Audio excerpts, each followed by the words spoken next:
Weatherman, don't tell me lies, I know it's all a big surprise. It's a hocus pocus magic that you do. Good morning and welcome to WEITV, another weekly weather edition. We're actually broadcasting this Monday. We happened to miss last Friday. Busy week last week, and so that's good news, at least for business. But in the meantime, let's go ahead and take a look at this last June. Since last week we talked about an outlook and review of the last summer and into this summer and then into the fall of 2012, I thought maybe we could concentrate on this last June 2012 and particularly across the Texas Hill Country. Well, it was nothing short of hot. We had temperatures primarily for the entire month, if you look at the whole month in general, anywhere from the 90s, lower 90s, to temperatures at and above the 100-degree mark for a good portion of the Texas Hill Country. And we were getting rocked by a pretty major heat wave, and actually points farther north and east into the Midwest had much higher temperatures in the lower, around 110 degrees Fahrenheit. So it was certainly very hot and dramatic up that direction. Well, this has all been caused by a dominant high pressure system, which is not unusual, like we spoke about last week, for INSO neutral pattern. And then the ring of fire has been set up, so a lot of the rainfall has been going well west of the Texas area and into the eastern portions of the Rocky Mountains.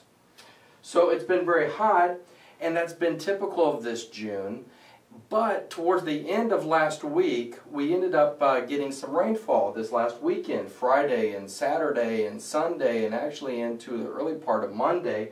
We had some scattered rainfalls in a good portion of the Texas Hill Country, and this was due to an upper level low that moved as the high pressure started to build back in. This low pressure center went right pretty much on top of us, and that brought in the moisture and some rainfall.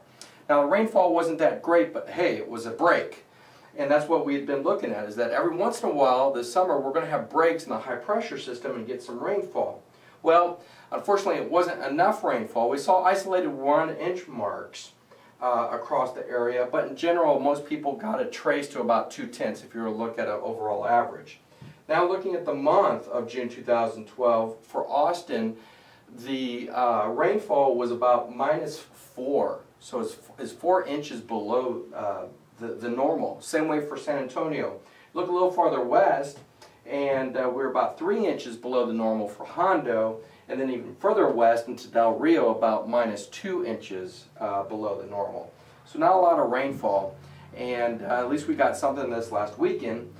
Just a minute, we're going to take a look at what's going to come up for the rest of this week and 4th of July. So taking a look at the weather forecast for the rest of this week, it's going to be Tuesday into the 4th of July, Wednesday, and then Thursday and Friday. And hopefully we'll get back together on Friday and give you another weather update. But the rest of the week, with the dominant high pressure centered over all of Texas, it's going to be dry. Fortunately, though, the surface high pressure is going to be off to our east, and so that's going to usher in some moist air. And so the main factor really is going to be the humidity this week, and that's going to depress the high temperatures down into the 90s, but we're going to be humid, which is going to be leading to uncomfortable conditions out there, and it's going to be dry and sunny and hot for a good portion of this week. So high temperatures in the 90s, no rainfall. So we certainly hope that you're going to be safe this 4th of July, and certainly thank all the troops across the oceans for their great service to this country. And here at Westward, we wish you a happy 4th of July, and we'll see you this Friday. Does that Donnie Mitchell have the Mangel's dragon tail? It was quite strange. I hear there are tornadoes on the lake. When you set it up to rain, I know that is just a game. I grab my towel and head out.